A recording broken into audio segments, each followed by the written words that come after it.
Welcome to the CTQ Smartcast.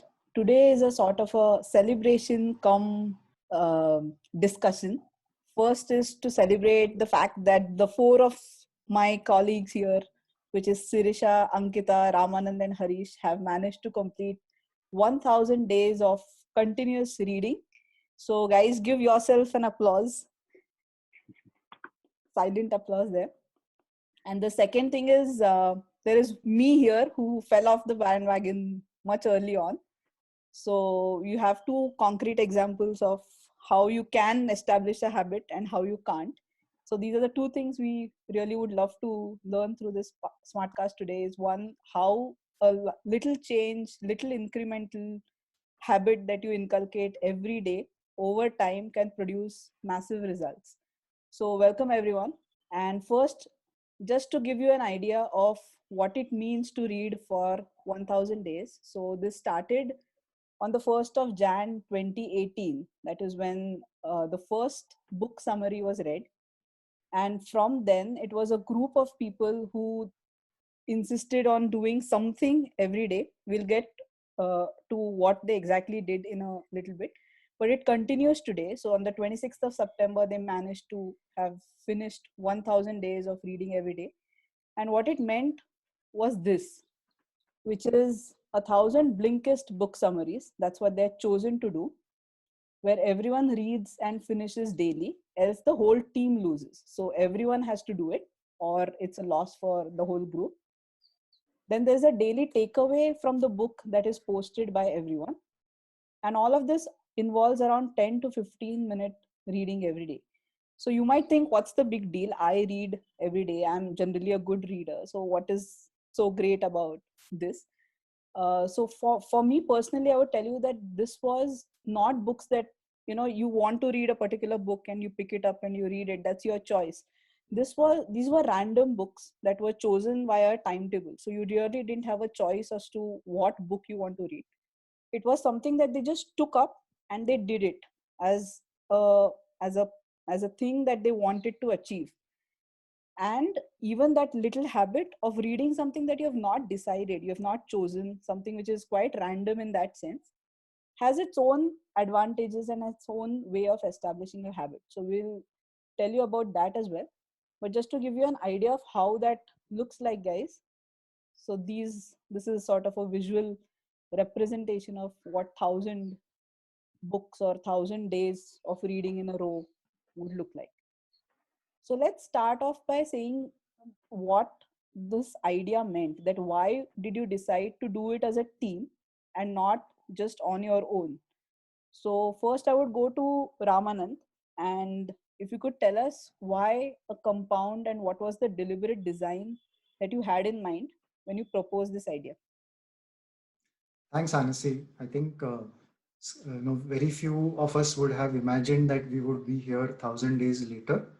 But that's the power of putting one step after another every. So, like you said, before that Jan 1st, 2018 came December 2017. And I think as things always go, you're always reflecting, you're always looking back. And I think over the years, we've had a knack of introducing new things around that time and also letting go of things that no longer make sense.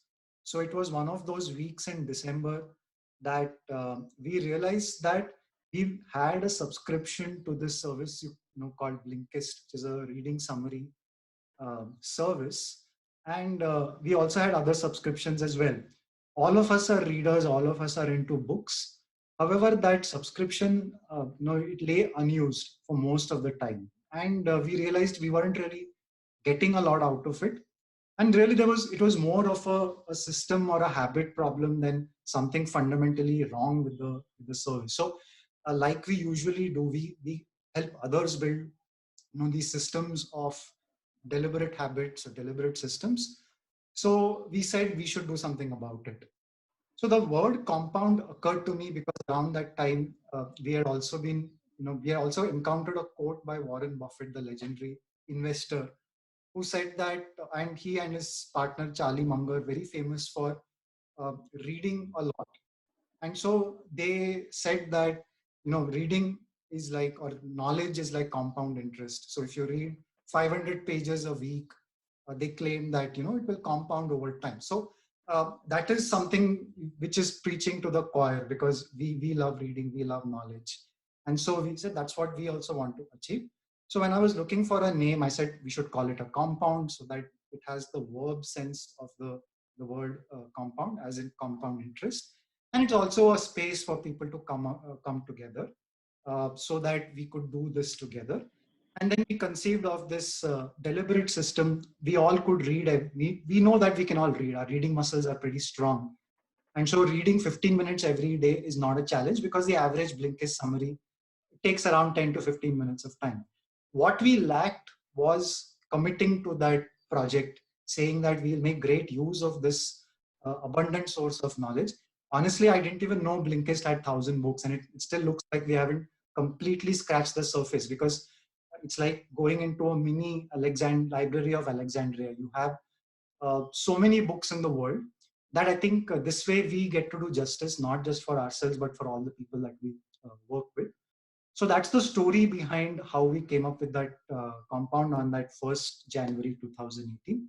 I think we'll talk more about why we've designed different elements of this, but I'll leave you with this thought that we live in an age of abundance, which means that we have the riches of the internet. We have so many sources to learn from. But paradoxically, it actually, you don't end up taking up anything, because you say, I'll do it tomorrow, or I'm just paralyzed by the choice that I have. So our system of saying that we should read just one article, one Blinkist summary every day, and do it as a group, so we have a commitment to each other, it narrows down your choice and actually makes it a constraint that you've self-imposed on yourself. And I think that explains our ability to survive in an age of abundance is what the compound is all about. Right. So on that note, I would like to ask all of you, do you think you wouldn't have done it had it not been for that pressure of the compound? Do you think it would have been difficult for you to do that daily if you weren't doing it as a team? So anyone who would like to say that, just go ahead.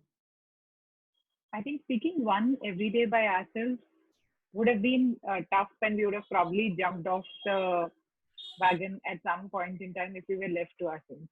I think for me, especially, committing to the group, if I don't complete reading, the group doesn't get to read the next thing. That commitment part was the most important thing. Right. You wanted to add something, Ankita?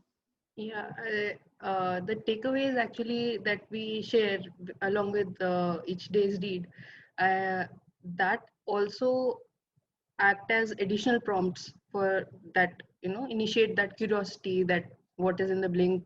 So if we read each other's takeaways before, at least I do, before we go and read the blink. So that actually makes it more interesting. If I'm planning to, put it off, do it later, it it makes me curious to know what is in the blink and why that takeaway has come up. So that also keeps me going, I feel. And I think I was one of the silent members of the group, so I wasn't participating in the active reading. But for me, it was like a Blinkist No, of but when you, Blinkists, yeah, because I was but reading your takeaways and trying yeah, to, do the little mini thing of at least reading the takeaways. So But honestly, every you would time, come up with really good insights when you do read the blinks that you're honestly, finding. every day is like a little match, right? A T20 match, let's say, since we're in IPL season. Since Ankita is the one who's the finisher for the group. Every has True. its own finisher. Ankita is the finisher, so she knows the scoreboard when she walks in, because she knows all the takeaways before her. And so I think, those of us who are at the other end of the spectrum, we're so scared to lose our wickets at the end of the day that we haven't dared take up that role from Ankita. and I can tell you, Ankita was a very good finisher, because I have seen her yes and dones come at 3 a.m. and 4 a.m. the next day, thinking, what was she doing? But she managed to finish it and just keep the group going and keep the record alive. So it's definitely a team effort as much as an individual effort over there. So let's go on to the idea of how it started off, which is on 1st Jan, like we said, we did the first book, and somebody would post the book every day. Over time, as you see it, as you accumulate your experiences over time, do you think, can you think of how it changed you? Could you feel the incremental changes, A? And do you feel now looking back that it has changed you over the course of the past 2 years? Yeah, I'll go first here, Sanasi. So, you mentioned about the commitment, to the theme. So personally, to me, that is extremely important. I mean, I'm like militantly committed to commitments. As that Bollywood dialogue goes, "Ek baar maine commit kar di to main khud ki bhi nahi sunta" type. So, once I had made that commitment, I was sure that I'm never going to miss reading for whatever reason. But what happened as a result of result of this experiment to start with was that this whole thing actually got demystified for me about how to build a habit. And to me personally, the big thing was the compartmentalization of the thinking and the doing. So, there have been many times when we have tried to commit to some actions and some habits, doing something like running or, any habit, right? What do you do? Where do you go for a run? Or how long will you go for a run? Have actually been the tripwires for me whenever I have tried to inculcate some kind of a habit. So, to me, the big learning out of this was not I was fairly confident that if I commit to it, I will do it. So that was not such a realization for me, or rather a revelation for me. But what actually was the reason why I ended up doing it was that the curation bit and the doing bit was clearly demarcated. One of us would actually think of what are the books to be selected for the next month. Initially we started assigning roles to different people, saying, or pick the next few books, whatever you want to choose for the team. So we knew that somebody is doing that hard work of actually curating the thing. And then it was also a bit of novelty. What is it that I'm going to read tomorrow? And over a period of time, I think what has happened is it's difficult to actually put it in words, but the compounding of knowledge that we talk about. So you can actually start making these connections and associations between what you've read in this, this summary about, management, with something from the world of history to something from the world of science. All these things actually start coalescing, and I think coalescing is the right word. It's not like they're actually being repeated. The ideas, they actually start making sense. That realization and seeing that happen in front of me, I think was a big change for me. And I think you mentioned it earlier, even this insight on how I mean, I'll go on to it in a bit, which is more than so if anyone would like to add to that on the personal level, just go ahead, because from here on I'm going to go on to how it changed all of us as a team, and choose to think as a company as well. But before that, if you have anything personal to add, do let me know. Yeah, so I have one thing that I wanted to talk about. Around the same time, right, I started on another personal goal, right? I wanted to start training really hard, and that was more goal driven.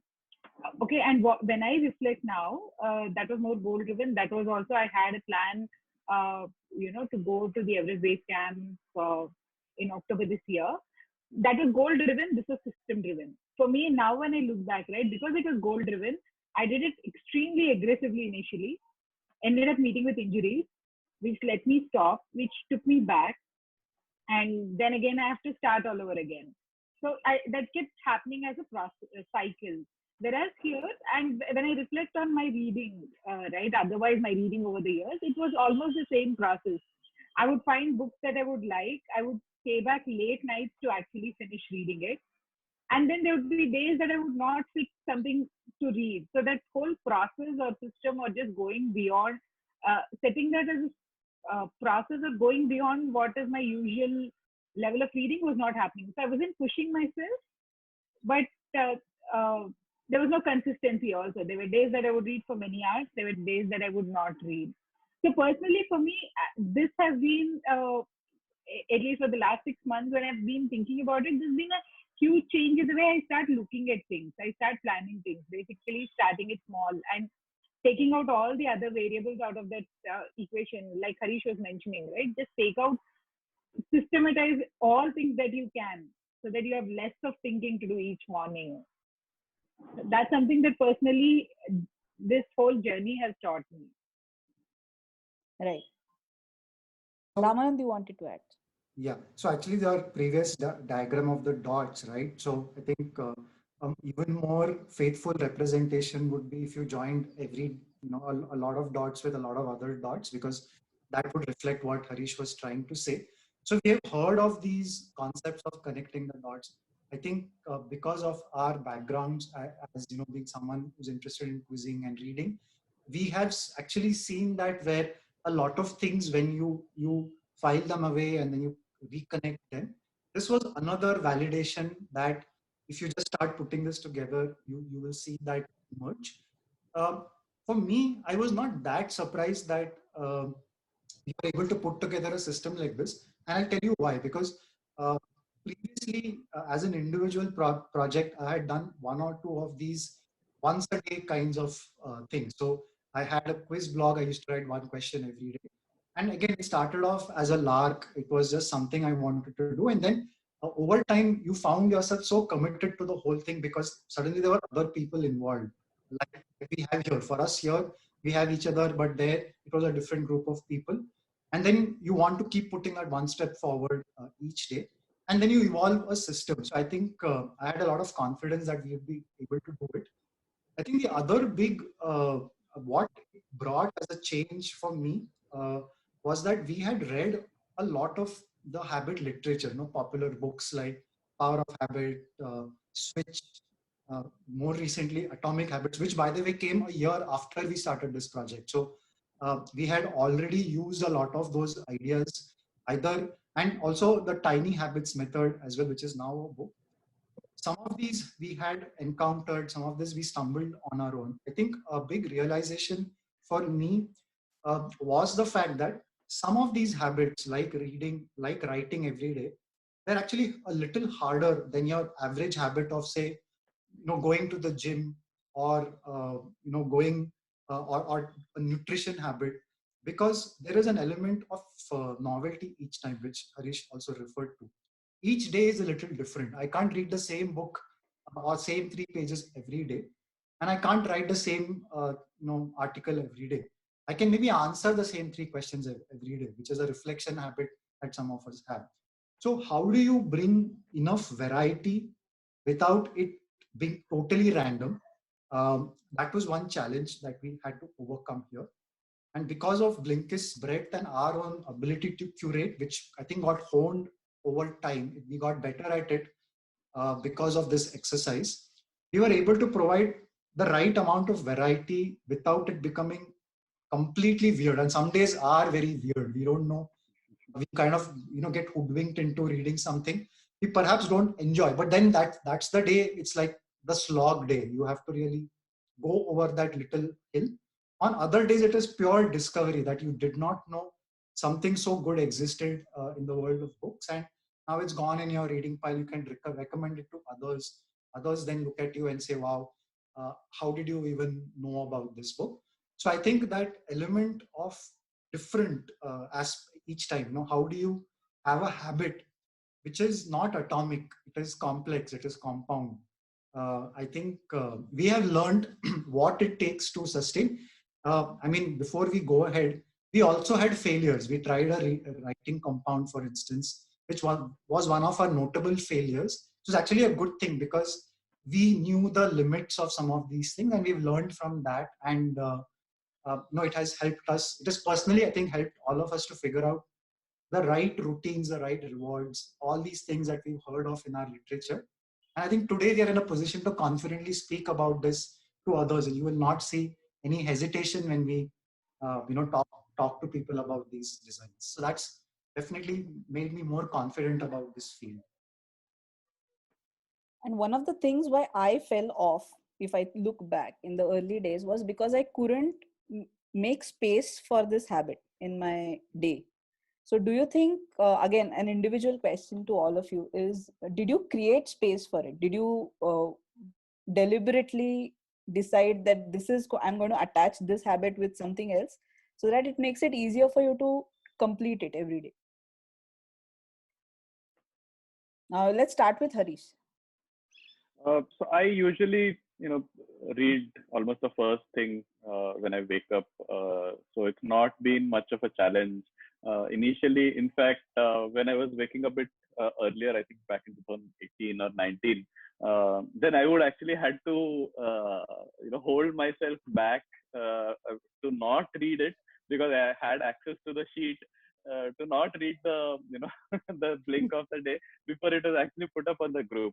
So that used to be a challenge for few months. But yeah, I'm usually the first to get started, and like I said, if I've committed to it, it's like it's like this thing on my head. So I want to get that out of the way as soon as possible. I don't think I would have had too many days if we actually look at the timestamp of my done. I wouldn't have done too many after maybe 11 a.m. Usually it's at the start of the day for me. So, since you were the opening batsman, let's go to Ankita's view next, because it must be really tough to to finish it, especially when you're doing it at the end of the day. Did you have any plan on how you wanted to finish? Uh, so I've tried a variety of things. Tried keeping slots. I've tried habit stacking, where I would, actually I tried habit stacking with reinforcement, where I would read the blink before lunch so that the lunch would be the positive reinforcement. I've tried different things, but I think because I keep experimenting with the timings, that also keeps it interesting for me. Even though it's a habit, it's not locked in. There's some flexibility that I'll allow myself, so that helps. And uh, I think like I've not been a fan of non-fiction like before we started reading these book summaries. So I found an appreciation for non-fiction through these summaries. So there's learning, the aha moments, and the regular dopamine hits. You keep going back for more. So that also has helped. I've tried other things like putting reminders, and I do have a reminder at the end of the day that if I missed it, I should go back and read the blink. But so right now, what I'm doing is like when I'm done with majority of my work, winding down, then I sit down to read the blink. But I'm going to try and change this again because I think I need to give more time to reading the book summary because I need to take more notes, get more out of it. So. Right. So, Sirisha, do you think I mean, especially since you have been busy and your day has always been full, did you have to take something out of your day to put a habit in? That's the theory, at least, that you should, when you have to give something up to get something. Is that true? It, it doesn't take us more than 15 minutes. I think the longest probably we've read was 18 minutes, Blink. And so, and I'm sure I was never so packed that I can really allocate the time. It was just a question of identifying the time. So for me, it was either at the beginning of my day or at the end of my day. Because that's when I'm less, yeah, after I make my to do for the next day, I'm less cluttered in my head. So that's when I either write or at the beginning of my day before I even check my email. So those are the two slots. Sometimes beginning of the day, if it starts off with a call and I have to rush, that's when it moves to the end of the day. So never been. I don't think time was an issue. And like Raman was saying, even the writing compound, the art compound was fun, but there's several other reasons why probably we were running out of steam. So here simply our curation, the whole curation process was so simple and smooth. Uh, right, it's already there, and all you have to do is to go read something. So somebody is giving you something to read, and you just sit and read it. So that's been fairly simple to adapt. Right. I think the days that you miss teach you a lot more about your routine. Then it's like the dog, the curious incident of the dog in the time. So in the days before, when we could travel, on the few occasions that say Harish and I would travel, and in many cases you would have these flights that take off pretty early. Then I can remember several cases where we eventually evolved, I think, a flight routine of our own, right? So you're reading it while you've checked in, you finished security. Now you have those half an hour, because being who we are not going to cut we're not going to get there just 15 minutes rushing to the tarmac types. So we will always have that half an hour to put together. So again, that you want to get it out of the way, or you're reading in the flight because you've already kind of opened it and kept it ready. So I think the days that you miss, I know I'm having a really bad day if it's taken me the end of the day to finish. And I've also attached it to my routine of learning French via Duolingo. So that, I mean, compared to the reading compound, is even more stricter, because if I miss, then I only have to fight a software program to get my day cross for the day, or the tick for the day. Here, people are more accommodating. So by putting them together, I do both of them in the beginning. And so one strict enforcer takes care of all the habits along with it. That's really complex, because putting one habit on top of another and trying to develop both at the same time is So in a way it I think works it for is. you. So it's actually easier, I think, over time. Everybody here must have, I'm sure, not doing just that one Blinkist reading habit. They must be doing a couple of things around it.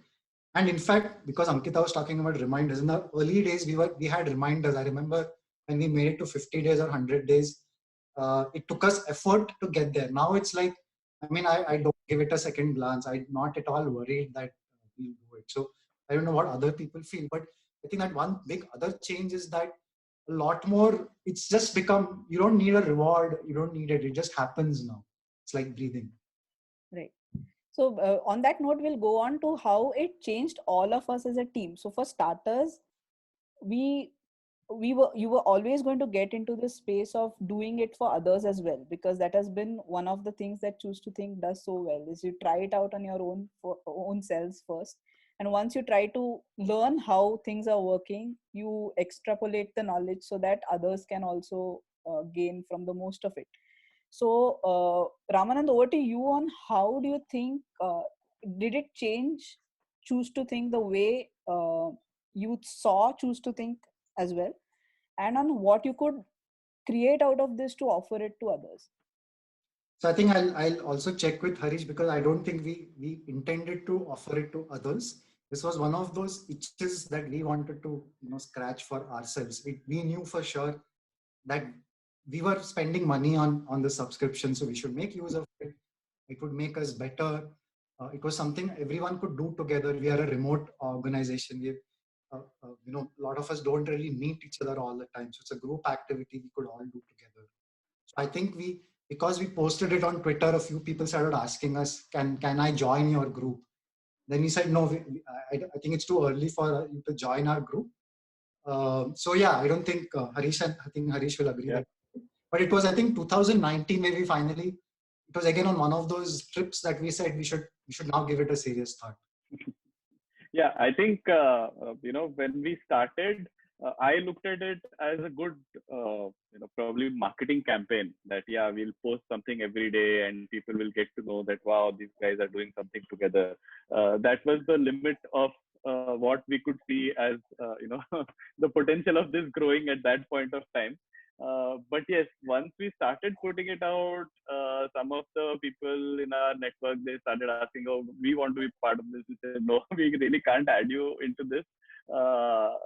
This is an internal group." But we could get a sense of people feeling that, yeah, these guys are doing something interesting, and there was a feeling of fear of missing out, right? That they're not able to be part of this. So that was very clear, I think, in the first month or two itself, when we had started posting. And that posting on Twitter was also something like a commitment device for us. We were putting it out there, and then it became a chore to actually post it there every day. So then that stopped, and I guess had we been doing it till now, it would have been all about reading. Yes, but we do lots of other things besides reading as well. So good that we didn't continue that. So this is what Sorry, happened. Sorry, go on. no, I just wanted to say that I think one thing was clear, that making it available to others needed a few minor changes in terms of how we would offer it, why would others want it. Sometimes people have desires, people, if you talk to people around December, January, everybody wants to read, uh, but that disappears very soon. So people have this, I think. What we struggled, and this is the fun of designing something from scratch, that you're trying to ask, what is it that people will get? Why would someone sign up for something like this? Even things like what you will charge, because that's always a difficult problem, and especially if you're starting with something like this. What do you really ask people to do? So I think it taught us a lot in terms of how to approach this. I think one big change was that until then, Choose to Think was purely a B2B, in space player. All our work was for companies, and we often had people within those companies who wanted more, or people outside them who said, "My company hasn't hired you, but I want to do some of the things you're doing. Can you enable it for us?" And we didn't have something to offer to them then. So I think one big way it changed it is that it provided that as an individual, as someone who wants to get better, up level themselves, as we say, we finally had something to offer them. And also, I think, like Harish said, uh, it acted as a good marketing device, because uh, this actually enabled us to self-select or find people who were our kind of people. You're assembling the choir in some sense, because you're finding people who are interested in getting better. Reading is one aspect. Maybe there are other aspects that we will get to soon, but it serves as a signal for them and for us to kind of meet each other. And I think we've met most people. They have family and friends who support their initial days. I think in our case, we have made new friends along the way who have been very supportive. So we didn't really have to reach into that family and friends and fools bank. I think we had other people who could come and join the group. Yeah. And what also happened was, CTQ compounds, or the reading compound, is, if you think of it, one of the most complete manifestations of CTQ. When we talk about doing small, having the why very clear about why you want to do it over a period of time, something to do with knowledge, something about building habits, designing it with the people at the center of something. So all these aspects that we talk about, all of them have actually had a role to play in the reading compound, and which subsequently became CTQ compounds for outsiders. So this is a great manifestation of what CTQ is all about. That's I think not a lot of organizations will be lucky enough to have a product like this, which will have all these elements in one product. So I think that was something which was quite good. We felt very good about that. Right. I was just going to come to that, which is where you, for those who don't know what is CTQ compound. So we came so far from how we got into a group and we started this deliberate habit of doing something every day in order to build a larger habit for your own selves. And eventually the first CTQ compound came about because people were asking you for it and people were wanting to be a part of this. It started off with a simple premise that let us develop this system of wisdom, which you're reading only 15 minutes every day, but we are setting it up for you. So your job is to just arrive at the table and start practicing your habit. You don't have to make all these distracting decisions of what should I read, or what should I do, how long should I read for, or what kind of book, whether it should be a fiction or non-fiction. It starts from the simple idea that we'll curate it for you, but we'll put you in a compound which will exert that exact pressure that we went through, which has worked for us in trying to make you a better at sticking to that habit. So if you remember the first compound, after you started doing it for others, uh, you mentioned that you modified it slightly, but what were the few lessons that came about when it came to opening this up to other people and having experiences of other people in their habit? Because it took off really well. I mean, after the first one, we'll come to that, but it has really helped people enormously and people really love it. So what do you think has been the lesson from how people took it as against how you had tried it out on your own? So let me go first. So one, I think, big difference was that this was not restricted to Blinkist. This was about, so we said, let's broaden what we can offer. We are not only getting you to read every day, we're also widening your perspectives, because in some sense you put yourself in our hands, you trust our judgment. We'll give you something to read.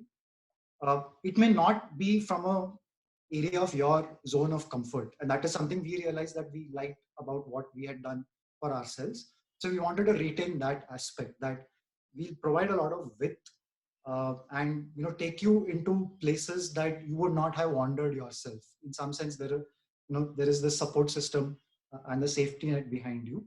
So the wit and wisdom both come together, so that we retain.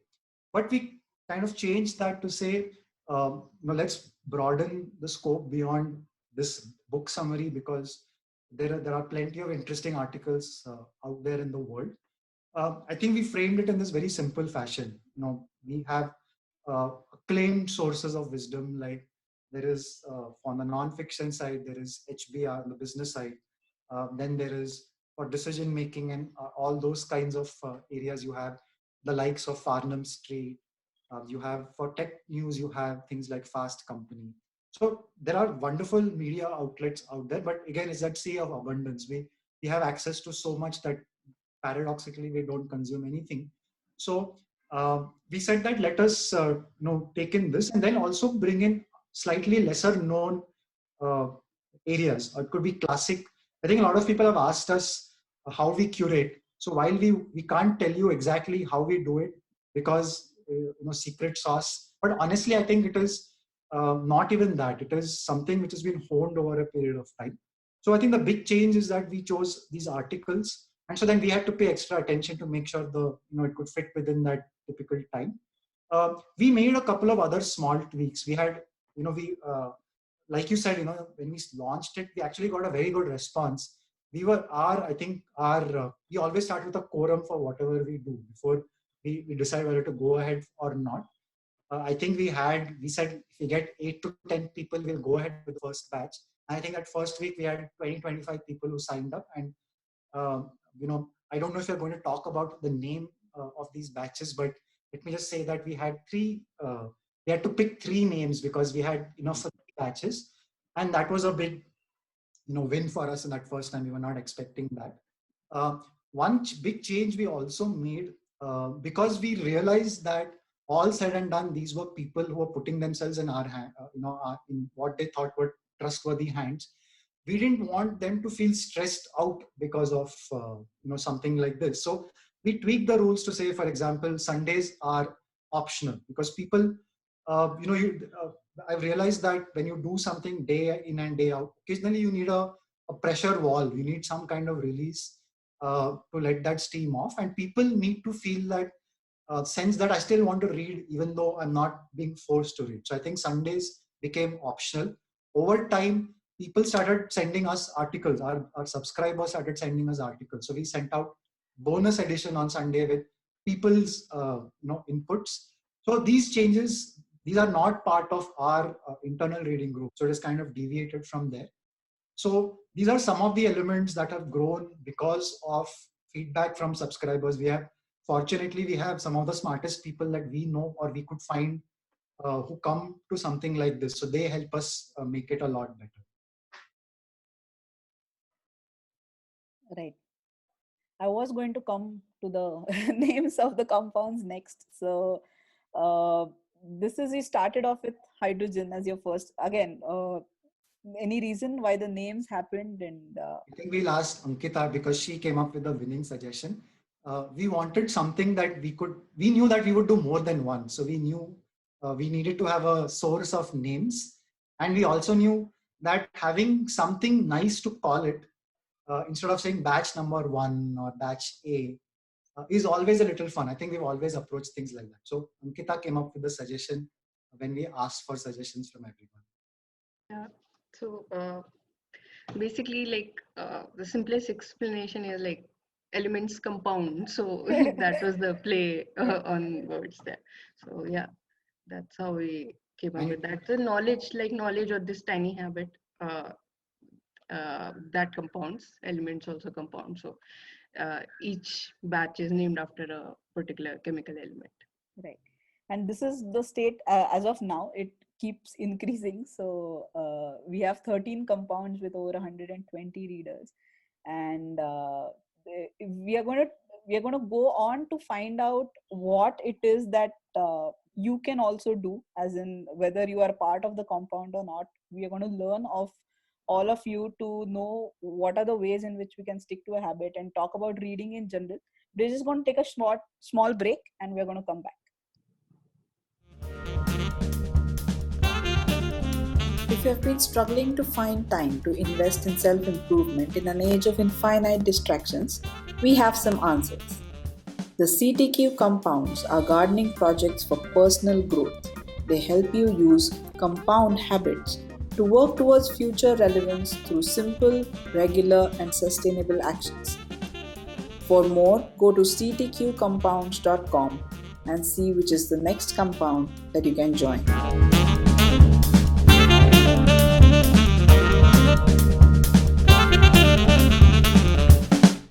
Okay, so welcome back to the CTQ Smartcast on celebrating 1000 days of reading with the CTQ team.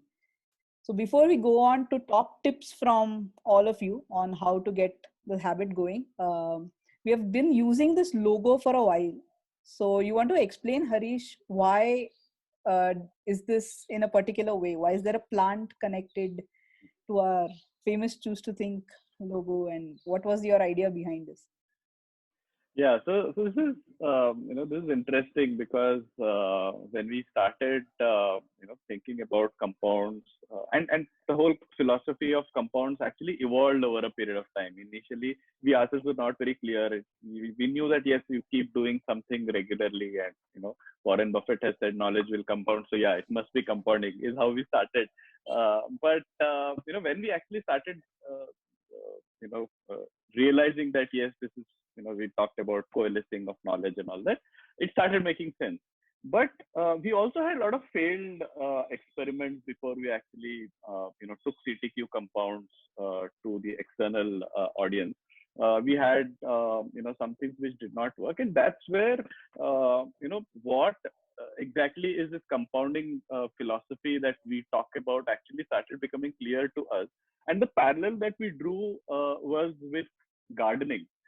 I'm big into gardening these days. For the last 4 or 5 years with a terrace garden, and initially it was there are these pots, you have to water them every day. So I used to just go and flood the pots with a lot of water because the only thing that I could do as a contributing factor to these plants was to water them. And then I realized that some plants would die. When I did some research, I figured that there are some plants which need to be watered alternate day, some need it every day. Some just don't need water for almost a week.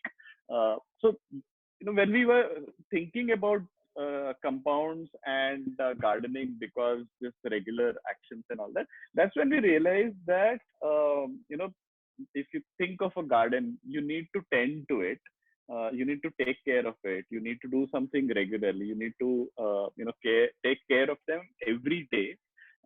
And different plants will need different kind of care at different points in their lives as well, right? So the seeds will need to be put in a seed trainer for germination, and then those saplings will have to be moved to a smaller pot, and then they move to a bigger pot. And different pots will have different requirements. And once they become slightly bigger plants, fruit-bearing plants, and all that, then yeah, they can be on their own.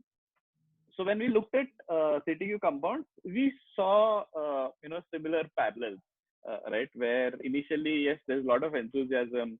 It's like the monsoons, and you put some seeds, and yeah, a lot of things will start germinating.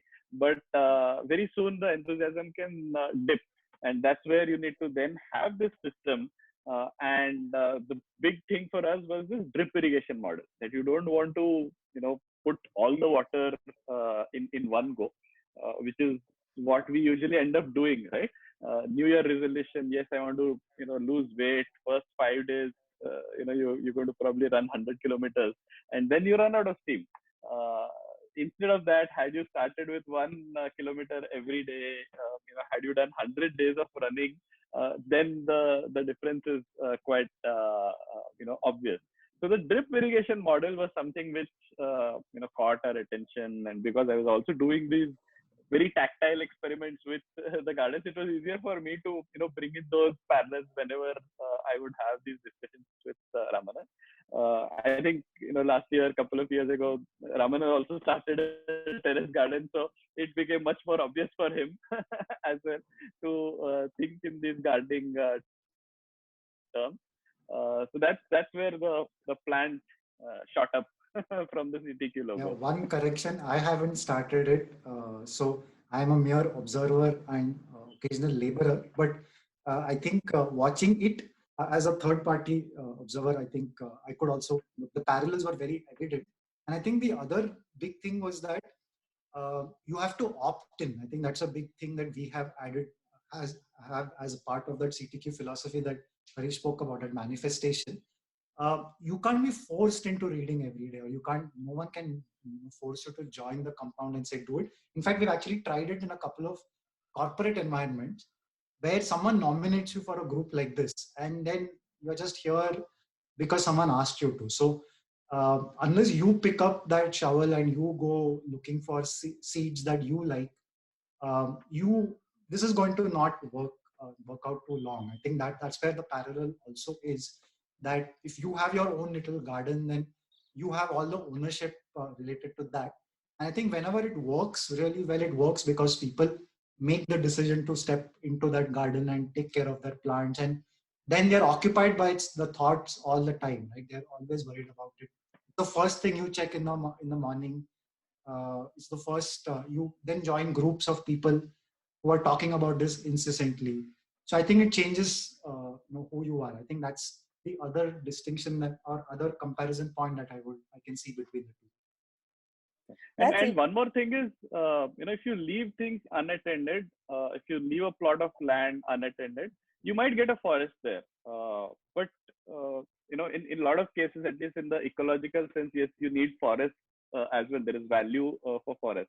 Like that, if you just don't have a system for reading and for this systematic curiosity, yes, you will acquire some knowledge.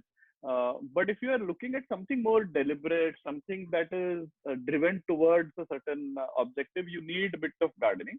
That doesn't mean that you are just going to grow only these 3 or 4 plants as well. I think that's where you need to make the distinction from the forest and the garden. There are these nuances to the gardening ideas. Right, it's the intent that really matters. I mean, if you're trying to grow rice, a forest is of no use to you, because you need to behave in a particular way and to have different. And I think for habit.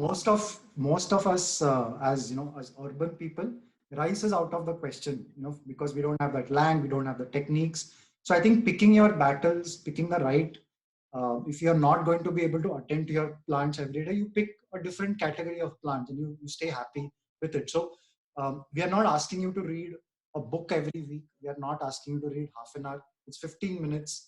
So I think we also recognize the limits of what we have available to us. And so I think in that this whole motion of compounding, right? If you see that, it's also about recognizing that you can't do everything. I think that's the big thing, that when people think of reading, they think of reading books and nothing else, and therefore you're a failure if you haven't completed a book.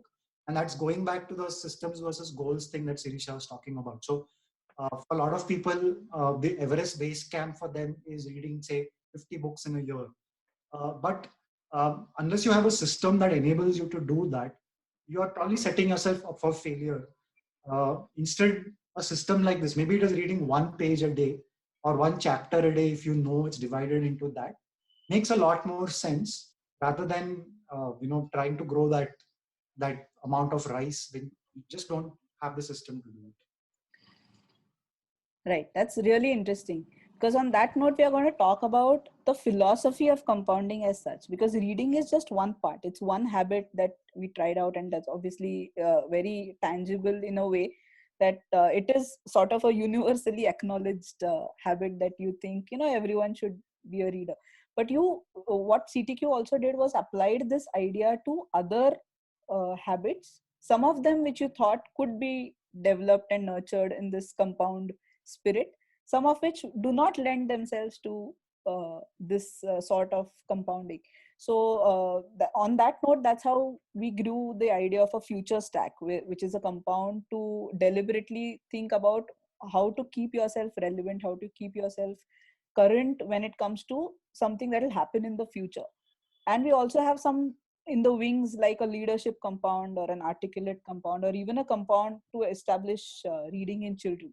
So Harish, you want to tell us about how this philosophy expands to some areas, and which can lend themselves to this effect of habit building in those areas, and where it doesn't work or didn't work. Yeah.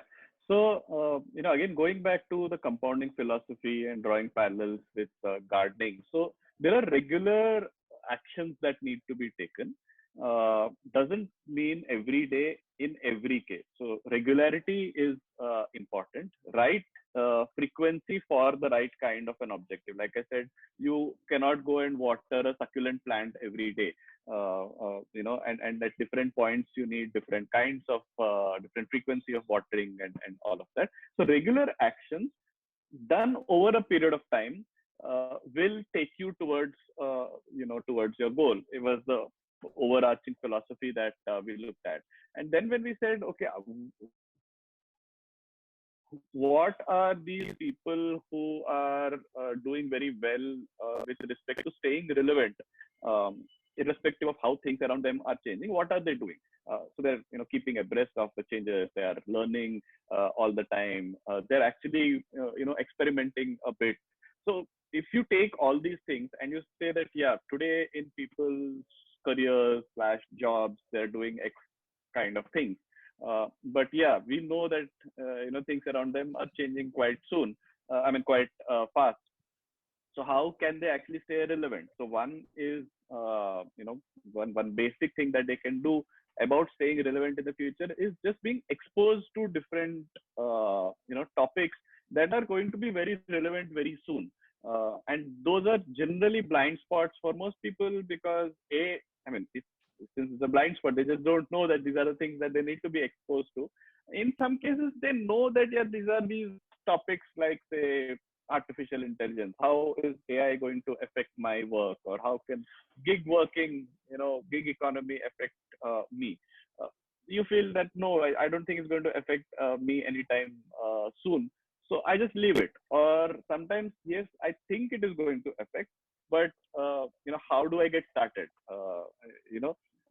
Where do I get started? Because my options are either I go and take up a course if I'm not from a tech background. I don't want to go and do a course in Python or something like that, to program. I just want to know how it's going to affect me. So yeah, course is out of, I just don't want to do that. Books are again, these too much of time that I need to invest. But because of, having these, having this lack of options, I'm actually not giving myself a chance to progress even, an inch on this front. So I have absolutely no idea about how AI is going to, or tech is going to impact my job, my career. And I just leave it. I think of it that, yeah, I'll cross the bridge when it comes. And that's exactly what the people who stay relevant are not doing. They're actually trying to figure out how to get ahead in all these things, how to stay abreast of different trends, think about how it's impacting, and not just of these trending topics, but there are so many of these timeless topics which have been impacting work and society and life for so many years. And for some reason, because of not being part of your curriculum or whatever, you've just not been exposed to them or have not seen these topics with that lens. And suddenly, if you get that exposure, you will look at your job, you will look at how you deal with others in a very different light.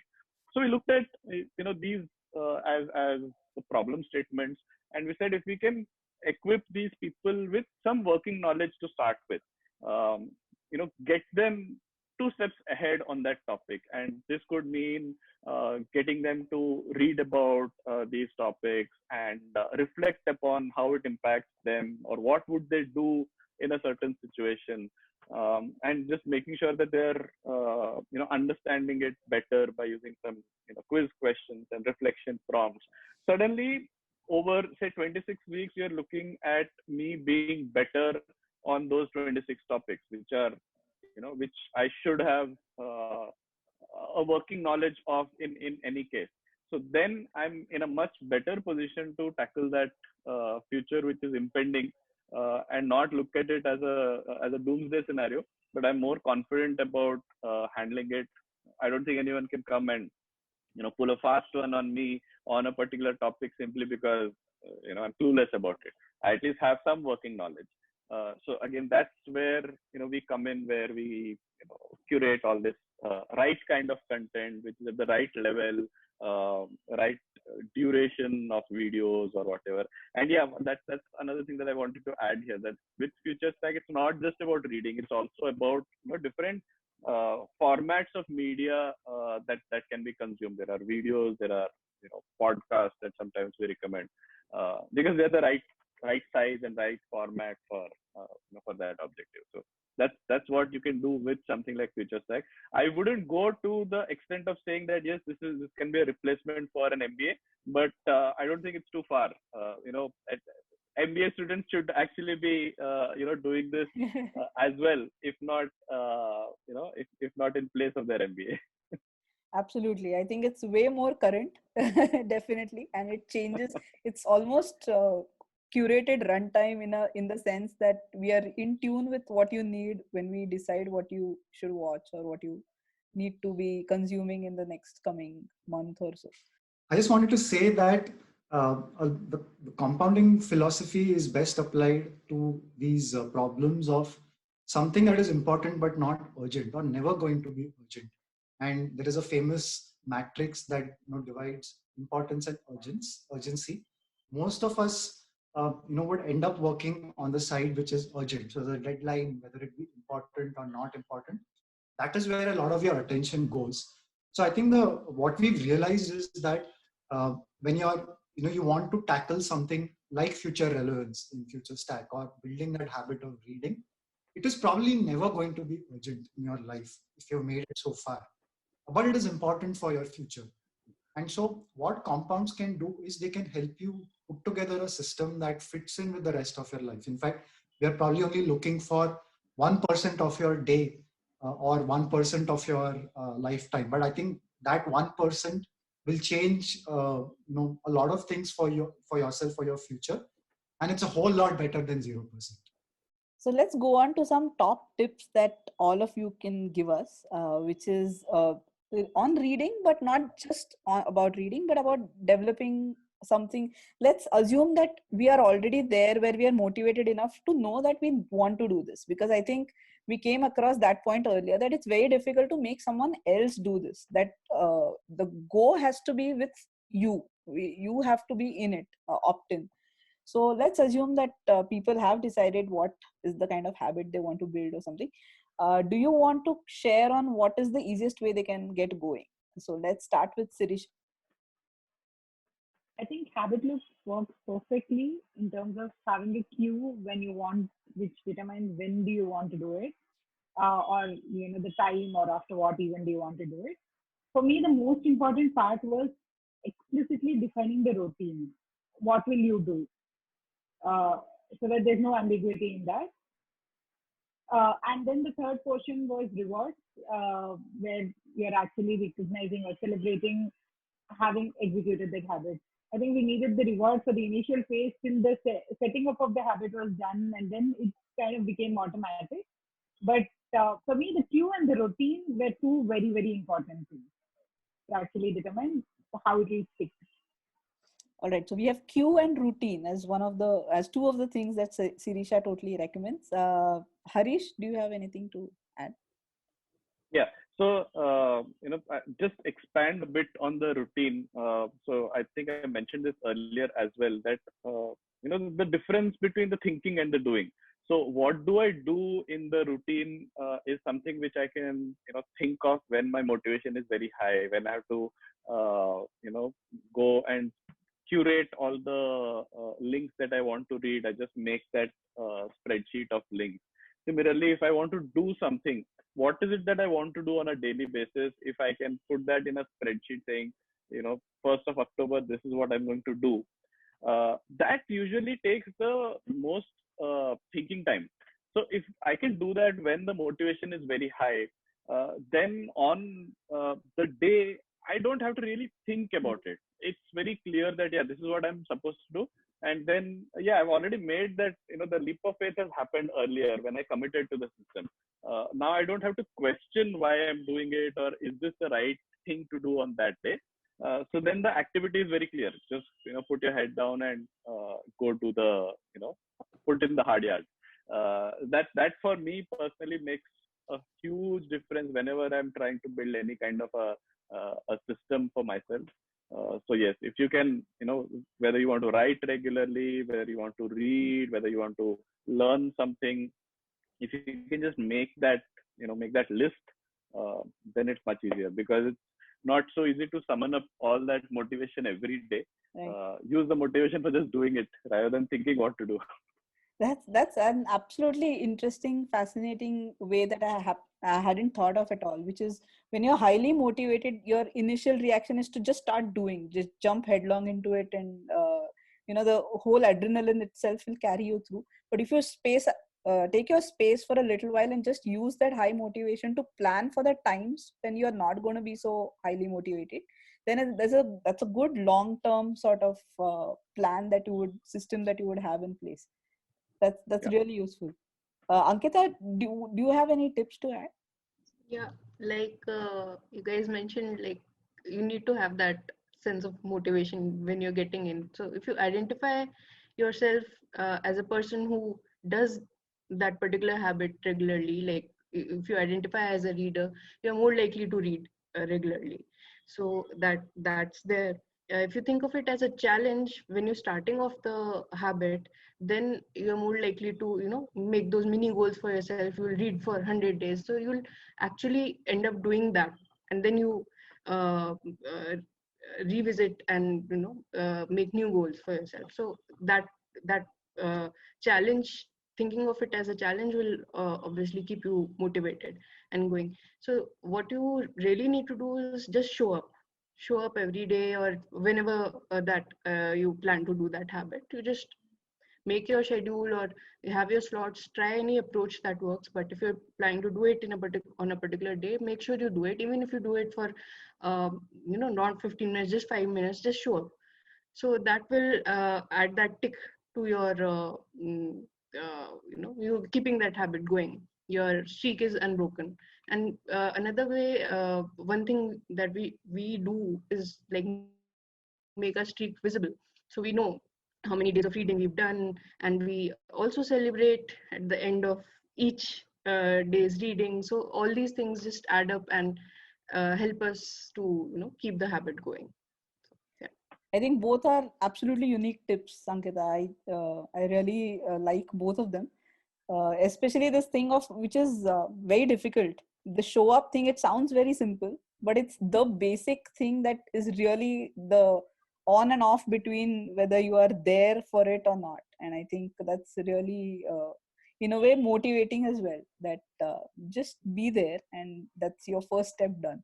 And this whole idea of visualizing, putting out your achievements visually and celebrating even those small goals. I think we have spoken about that in multiple areas as well, where we underestimate the power of just celebration and basking in that idea that you did something. I think it acts as a nice push for the road ahead. Ramanand, last over to you. Anything that you would I suggest? think the easiest thing that anyone can do to build a great habit is to write to us, and we will put you in the right compound, and life will take over from there. The second thing that you can do, I think, is I think people have realized this in the last 6 months of 2020, that the right groups or the right treadmills that you are on, they help you make progress. So when you get onto a treadmill, it just takes you to the end and you have to start all over again. So when you are in a system, it is other people, it is scenarios and environments. They play a huge role in your habits. So choose them wisely. And again, refer point number one, because we have all the other people that you need to meet to do this. And write to us and we'll help you. I think the last one is probably fitting, because I think just like Sirisha said, you should know when to start using the cue and what to do. You should probably also know when to stop. So if you can actually read more than 15 minutes, you should probably stop at 15 minutes, because you don't want to overextend yourself. Some days you can do that. But like the famous Hemingway method goes, which is that you write and you pause, because the next day you know where to continue. You don't have to think from scratch. I think knowing when to stop that watering of the plant is as important as knowing how to do the other things as well, because that keeps you fresh and doesn't let you be overworked or burnt out with respect to a habit, which can happen a lot as well. So I think with 1,000 days, we think there's still energy left in the tank for the 1,000, or like Sirisha put it, 10,000. Hmm. I think we can take it that far. I'm sure that's going to happen, and we'll be here recording that. So that's really wonderful, the tips that you have given, but also the fact that obviously when at CTQ compounds where this is done for you, so you just have to show up, like Ankita said, and just carry on the prescription that, and you also get to meet like-minded people. So the benefits of a compound is also you meet interesting people who are trying to build the same habit as you are and on the same page as you are. But on that note, let's go back and celebrate this 1,000 milestone a bit and talk about something we all love anyway, which is reading. So here's a sort of a roundup of some of your favorites from the 1,000 that you chose. Most of these titles I had never heard of, so which shows that there were some really eclectic selections, and they are the ones who really became memorable for you, though they weren't famous. So here are some of those ones. Sorry. Here, here are some of those which you told me were your favorites. Have a look at them, and do you have anything that you remember that you would like to share about them, or even looking at other people's selections over here, something that stood out for you that you want to share?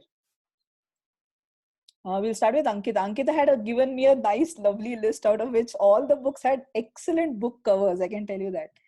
So, Ankita, have a go. What did you love about these Uh, books? so I don't remember all the details, but I do remember some of my takeaways from the books. So for Consider the Folk, I remember so you tend to remember things that are really surprising or really relevant or recent, so this was quite surprising, that takeaway from consider the four, that since humans started using cutlery and since it got introduced into our daily habits, it's actually led to changes in our dental anatomies over generations. So I was like quite surprised that such a tiny mundane habit, a small change can lead to such a significant evolution. So that made me think of habits generally. So that is when yeah. So quite interesting lot of books that you read. This is like, we should actually share the whole list. Yeah. And we do share our takeaways on a future fitness gym on Wise Wednesdays. So do join that so that you can get some of the takeaways. Yes, So, don't yeah. worry. We'll be putting all these links and all the names that you're hearing there out below as well, so that you can click and see what we are talking about. One person I would like to go on this is Sirisha, because she is one of those who actually, when she got inspired by a summary, she went on to read the whole book. So I don't think so. Sirisha, do you remember which were the ones you read? And I was also interested in knowing whether you felt any different when you read the whole book as against the summary. Did the summary truly reflect how the whole book was, or what did you feel? It was mixed. There were some times when the summary reflected the whole book, sometimes it didn't. I think Airbnb story is something that I really like. That whole area of customer experience, and I don't remember the name of the book. In case any of you remember, we read one on Zappos about their passion about customer service, which is why they went very close to where the customer was. I don't remember the name. Delivering happiness. Ha, I think it was delivering happiness. Yeah. So, so some of these books were those are areas that I'm very passionate about, and that's why reading the book uh, made me feel very good. The Inner Game of Tennis I really liked. That was probably the first uh, book on sports. That I'm not into sports, right? And how much of the struggle that a sports person goes through, what we see is just the play part, right? But the mental battles that a sports person typically goes through actually made me start liking, understanding a lot more, and made me realize that sport has a lot to do with mental than just the physical part of following a set of instructions and playing. And how to be a stoic, I think I liked it a lot because uh, talks about just taking life in its flow and not fretting too much about too many things. And there were a lot of other books like Fooled by Randomness and few others which I ended up reading. I knew these books existed, never went ahead to read them, but the summaries actually triggered me to go back and read. And for me, all books, and I was totally probably knew 10% of American history, and reading these Blink summaries alone actually made me build a lot more empathy towards why people behave the way they behave. So that's how it was. And Raman and Harish, any topics it opened up for you guys which you hadn't ventured into before? Me, or you had already ventured into a lot? No. So for me, a lot of even some things like history and food and politics. I knew the headline, but reading these summaries got me the backstory. Something that we read recently was about the fall of the Roman civilization, and that was like complete eye opener for me. How did and why did rats play a role in the fall of the Roman civilization? Similarly, touching the rock, I think, was again something which opened my eyes. Probably the wrong choice of word there, but it was such a fantastic book, and also written quite well. The hidden life of trees was like a complete mystery to me. I mean, you never knew that trees could actually communicate. So just to tell you the thing that I'm referring to, so in a forest, there's this specific type of trees. I don't remember the name of the trees, but they can apparently convey something through the roots to the other tree right at the end of the forest, right? So this is not something that we know about or we read about otherwise. And one thing is, these reading all these Blinkist summaries and all these summaries actually helps me with a lot of ammunition in terms of having conversations with kids or with prospective clients where I'll talk about. I can quickly draw upon some anecdote from somewhere. For example, this touching the rock is something that we have used a lot, even in the context of what is happening right now with all this remote work culture, where you now have to start rewiring yourself, to deal with the current situation. It is something that has been happening in the cases of people going blind or people needing to make some drastic change. So how did they make that change? So can we learn from them and can we pick something from there? So these stories are like we've read a lot about American history and politics from this Blinkist summary. So I was talking to my son sometime back about how there was this assassination bid on President Abraham Lincoln and how they actually escaped that. No chance of me being able to remember that and narrate it to him had it not been uh, for this reading compound.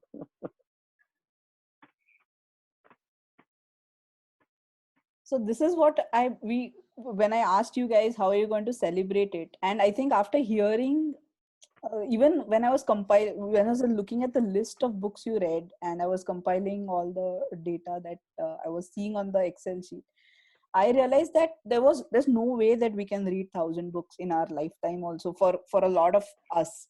But even to get that peek into so many books, just because the habit itself was your goal was the habit as such and not really the books as such. But in the process you got to you were opened up to so many things that you didn't really expect to come your way. One was to form these connections, like you said, form these associations, get a peek into different titles that you never would have seen, and you're trying now to sort of get that whole essence of this whole experience into your profession, which is the compounds that choose to think runs. So overall, to wrap it up, do you think this was the prize that you didn't really set out for but you got as a result?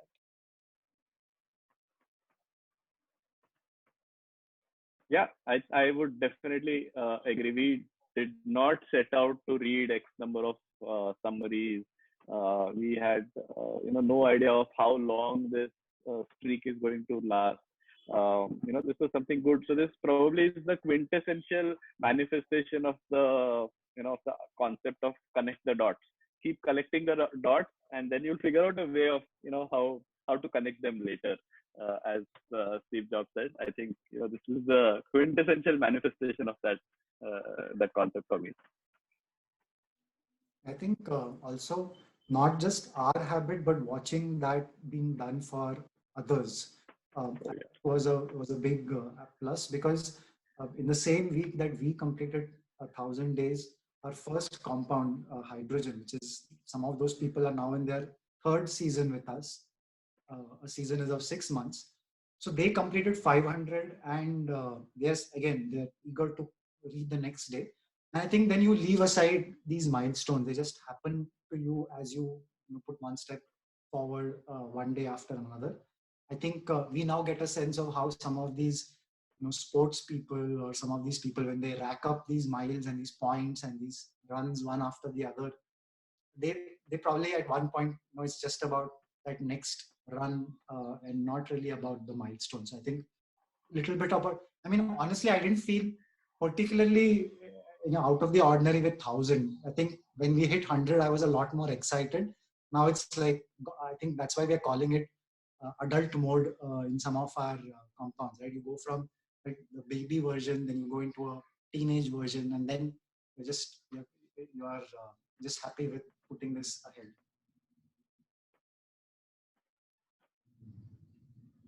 All right, so we always end our smartcasts with some rapid fire questions. This time they are not going to be so rapid because there are 4 of you, But do tell me the first thing that comes to your mind. Keep it in your mind, and when it's your turn, just let me know. We're going to have some fun with this. So, not just about the habits or compounds, but what is your favorite book after all this? So, let's start with. This is from the compound or outside? No, irrespective. So, that's why I said still, even after 1,000 book journey. So, let's start with Harish, Ramanand, Sirisha, and Ankita, because that's how I see you on screen. So, Harish, have a go. Factfulness. In recent times, alchemy. Atomic Habits. Ankita? Oh, my turn. Oh, sorry. It's actually more of a picture book. It's little slices of anxiety. So that has been really helpful. So that's my favorite book. Yeah. Okay, fantastic. Thin slices of anxiety.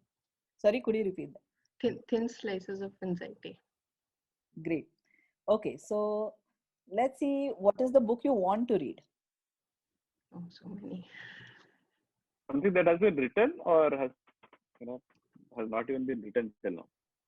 That's really ambitious, but I would set your target on something that has been published. My turn, right? Yeah. Yeah. So I would definitely want to read Mein Kampf. A lot of people have read that, not from any, heroism kind of. It's not like I'm hero worshipping him or something. But I just want to read something which had the power of influencing so many people. So what was it, in that book? I've read about it, but I haven't read the book. Okay. Ramanan? I want to read a book on innovation that a person called Matt Ridley recently released. The exact name escapes me right now, but that's something that I want to read next. And also the Undoing Project, which is on the friendship of two economists who kind of pioneered behavioral psychology. Okay. The two psychologists who pioneered behavioral. Okay. Who pioneered economics, behavioral economics. All right. Sirisha? I want to complete Barefoot Coach by Paddy Upton. And I read Etlisha long back. A part of it, I want to finish that. You want to finish a part of it, or? No, I want to finish it now. Finish Okay. it in real sense. Okay. Okay. Ankita? Yeah, so I've been meaning to finish that book Homo sapiens. So I've like started it many times. It's very interesting. I don't know why I'm not, able to get through it. But yeah, I've been meaning to read that, and then the second one, Homo Deus. Okay. All right. So, third question, fiction or non-fiction for each of you? Harish? Non-fiction. Both. Both? Okay. Sirisha? Both. Both can't really be an answer now, just because. Okay, let me force you to give the answer.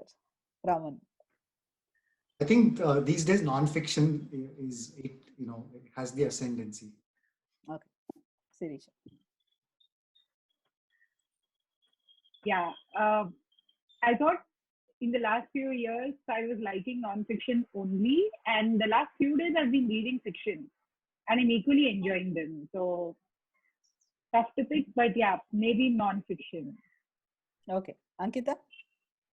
So it Now, depends on you which have already page. said before that. I've told you, yeah, I like fiction more, but right now I'm not reading fiction. I'm only reading non-fiction. So it Okay. really depends. But yeah, I have a soft spot for fiction. So Don't worry, a lot of non-fiction stuff tends to have a lot of fiction these days. yeah, truth is stranger than fiction and all Correct. that. All right. So Very here, interesting. fourth one. Again, we have talked about this, but I want the first word that comes to your mind when it comes to starting a habit. So what is your top tip to start a habit? 1 or 2 words, Harish? Tiny. Make it tiny. Okay. Ramana? Celebrate. Sirisha? Plan to the tiniest detail. Okay. Ankita? Make pacts or have many goals. Okay. Fifth one, what is a sure shot habit hurdle? Harish. Not knowing what to do. Okay. Distractions around you. Sirisha. Something that's very ambitious. Okay. Okay. Thinking that skipping a day or is fine. Okay. Not showing up. Yeah. Okay. Okay. So should we judge a book by its cover, Harish? Yes, because if you put in a lot of thought into the cover, that means a lot of thought has gone into the overall production of the book. But that doesn't mean with something which has a bad cover is necessarily a bad book. Okay. Ravana? Yes, but with the caveat that if the cover is terrible, still pick it up. Yeah. Okay. I wouldn't judge a book even by its summary, so forget about the cover. No cover, back cover or front. Okay. Ankita? Yeah, it's human tendency to do so, but yeah, like if you're talking about literally books, there's a website out there that lets you read a page or two or without actually seeing the cover, and if you like Right. it or whatever, then they disclose the author in the cover. So There's you a can there's a check that out. cartoon that says mystery section in a library. It has all of them have the same covers. Fabulous. Definitely worth checking it out. Thanks a lot for that. All right. And to wrap it up, we spoke about it. What's your next milestone? Where do you want to? Does this end? Does it continue? Is there a stone at all? Run out of summaries on Blinkist, and then we will figure out where do we source our next reading from. That I think is the next milestone. Maybe the next milestone is tomorrow morning. I've done today's Okay. reading, so tomorrow. Lovely. Yeah. Sirisha? Yeah, I think it's become a part of the routine now. So 10,000 days is how I put it. Then we Fantastic. revisit. Okay. Ankit? Like in my mind, 500 more, 500 more, like that kind of a milestone. Yeah. Next 1500, I'll be like celebrating harder than I would in next 100. Yeah, probably. All right, fabulous. Thanks a lot, guys, for sharing your journey. And it has been amazing, even, sort of getting inspired from watching you guys do it. So thanks a lot. And we hope CTQ Compounds continues to inspire and create new habits and bring a lot of people together.